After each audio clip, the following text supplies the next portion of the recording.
How do you gauge the value of your health? When observing those with special needs and challenges, it should make most of us stop and realize that money, things, and resources only go so far. Our health is extremely valuable, but it's not always top of mind. In this episode, we will cover 4 basic habits to either implement or continue implementing for enhancing our health. But most of all, I encourage us to not take it for granted and to be thankful for our health. For our health is worth a great deal, and the quality of life it brings is worth more than much money can buy. So stay tuned for some reflections as well as great principles to apply. This podcast is brought to you by DJ Works Media with resources and ideas for you at mid-career or halftime of life. Check out our online courses where we want you to not only start, but finish.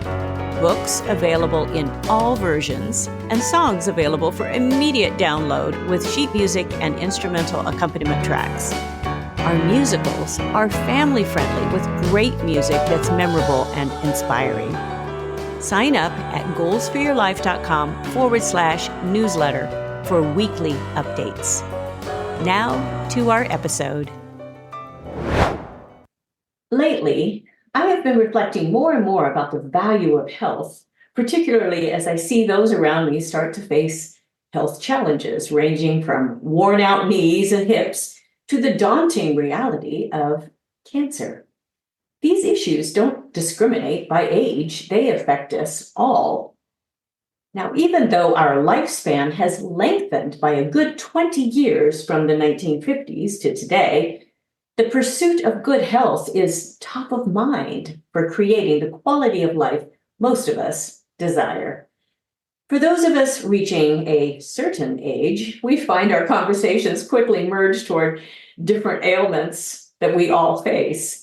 It's almost laughable how fast this happens.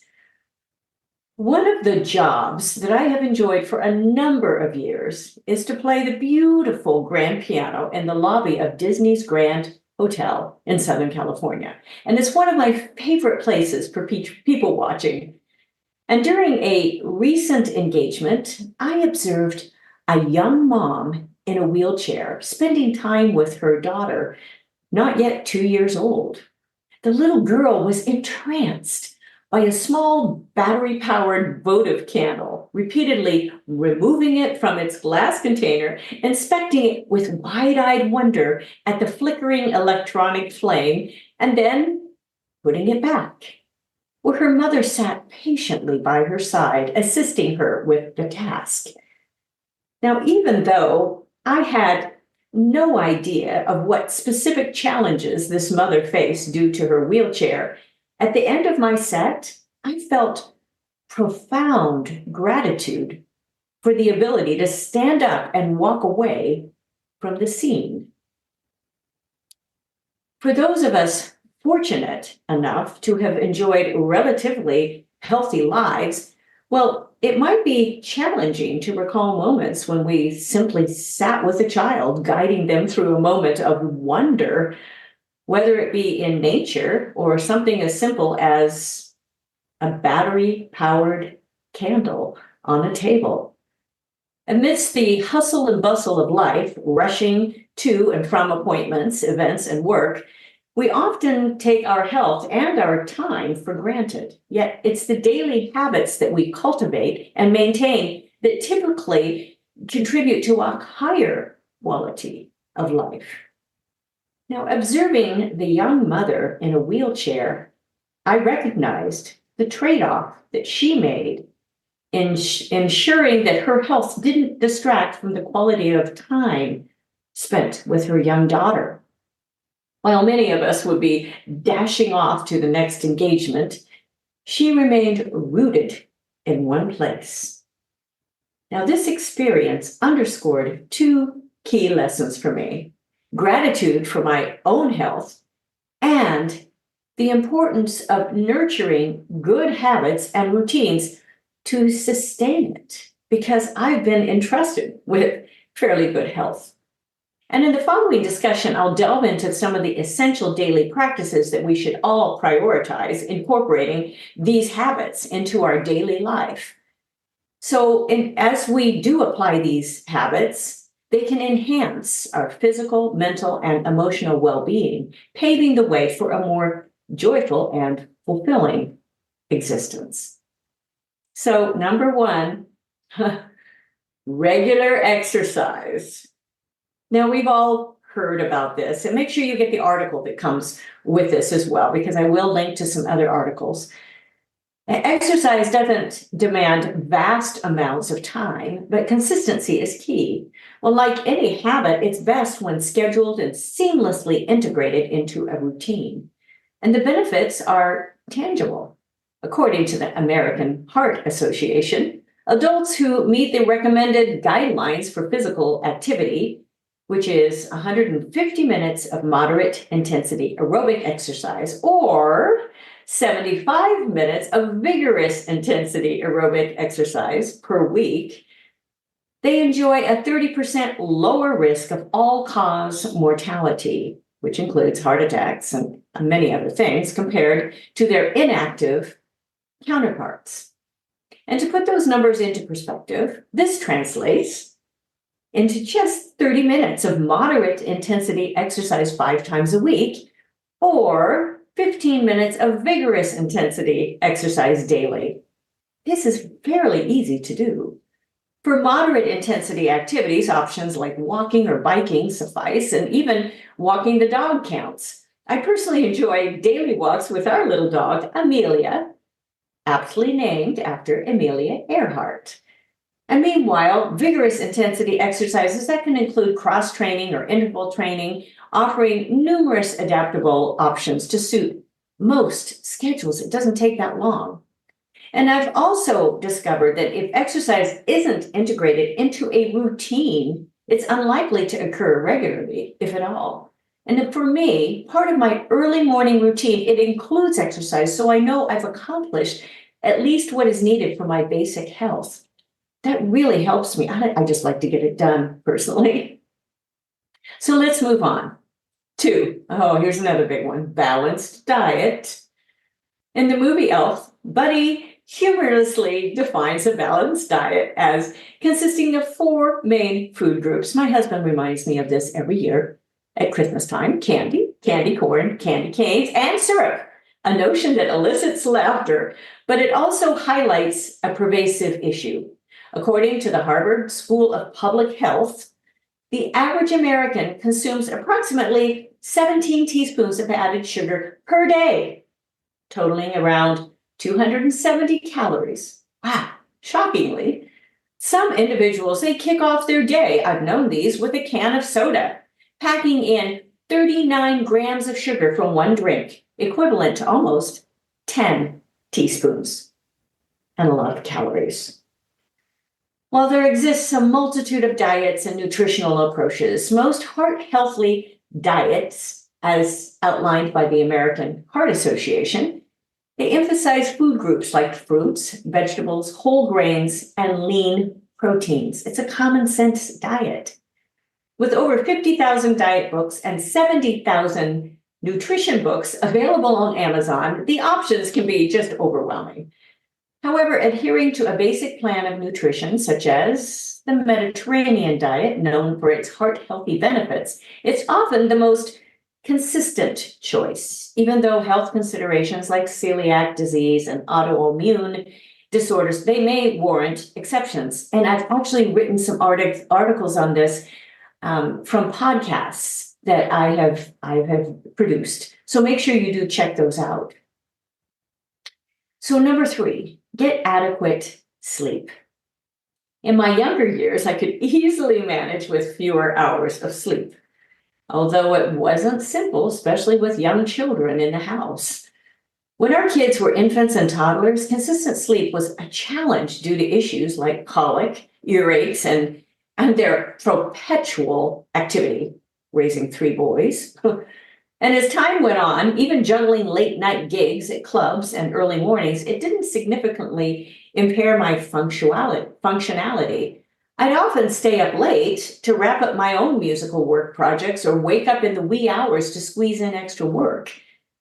However, as the years have passed, I've noticed a growing need for a full night's sleep. Some of you can relate. Research consistently demonstrates the detrimental effects of sleep deprivation on cognitive function, including reduced alertness, vigilance, working memory capacity, and learning abilities. Also, inadequate sleep is directly linked to various health issues such as an elevated risk of type 2 diabetes, obesity, increased inflammation, cardiovascular problems, and even a shortened lifespan. That should scare us. A study conducted by the National Institute of Health, or the NIH, it revealed that individuals who reported sleeping 6 to 7 hours per night had the lowest mortality risk compared to those who slept less than 6 hours, or even more than 8 hours per night. So getting the right amount is very important. Now, fortunately, there are numerous natural remedies available to address sleep issues, ranging from herbal teas to soothing soundscapes and devices like CPAP machines that assist with breathing. And make sure you get a good doctor's diagnosis of that if needed. Additionally, taking a brief power nap of 15 to 20 minutes can offer rejuvenating benefits.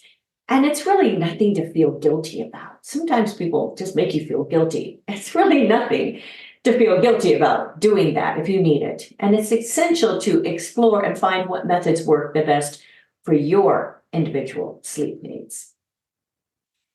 So let's talk about number 4. Principle 4 is stress management. And stress, we've heard it, it's often called the silent killer, and it can sneak up on us, sometimes only revealing its presence once it dissipates. And with the sudden onset of stress, the muscles tense up all at once, and then they release their tension when the stress passes. Now, chronic stress is stress experienced over a long period of time, and it's associated with heightened risk of heart disease, depression, and weakened immune system. Short-term stress, it's fine because we all face that with deadlines.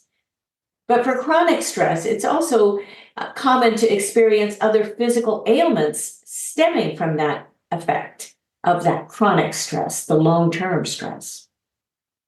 Now, to mitigate stress in my life, I've incorporated some preventative measures, aiming to reduce its impact as I navigate my daily responsibilities. So sometimes I don't feel stressful until I do some of these preventative methods, such as scheduling a deep tissue massage every 4 to 6 weeks. And while it requires time and resources for me to do this, I've found it to be a worthwhile investment, yielding increased energy levels and alleviating some tension in my shoulders and back when I'm at a computer for long periods of time or even at a piano. And additionally, I've integrated more stretching and strength building exercises into my routine to further counteract tension and promote relaxation. And make sure you see the article on this in the podcast on stretching, strength training. Beyond self-care practices, addressing the root causes of stress is crucial. And this involves nurturing strong relationships for friendship and feedback. We need this. Learning to let go of anger as well, and seeking professional assistance when needed. And the changes implemented and the support received in managing stress, it can ultimately have life-saving implications. And in fact, they may save your life, which I would love to be part of that, this message to be part of that process. So let's apply this. Evaluate the value of your health. A stark reality check, whether prompted by a health scare or walking through the liquidation of a home, which I recently did, it often serves as a poignant reminder of the value of our health and living, along with time and relationships as our most precious assets. And while money and things they're indispensable for sustenance, its value pales in comparison when our health is compromised. And no amount of wealth can indefinitely extend life or resolve all health challenges. And while adopting good habits, it doesn't guarantee a longer lifespan or bring complete immunity from health issues. Healthy habits significantly enhance the quality of life, emotional well-being, and improve overall odds. So take the time to assess and integrate these basic habits into your daily life to increase your odds. And make sure you click into the article with this, that you get our newsletter. Our articles come out every single week, and a notice about podcast. I don't spam you. goalsforyourlife.com/newsletter. Also, make sure you're following our podcasts, because you will get all of the latest notices as well. I put in a lot of bonus podcasts this year. It's so much fun. And so we've got some great interviews and just some great messages. My husband and I come on once a month, and I will link to a couple of those extra articles, extra podcasts in this article with this, and the show notes for this as well, to hear from him, a former professional athlete and big on our nutrition and our exercise together. So thank you so much for joining me. I love doing these, and I will look forward to being with you again next time. So bye-bye for now. Thank you for joining us. It is because of our wonderful listeners like you that we keep going strong week after week. We'd love it if you'd share and follow us to not miss a single show, and even write a review. You can also find all of our articles, products, and links at womenathalftime.com.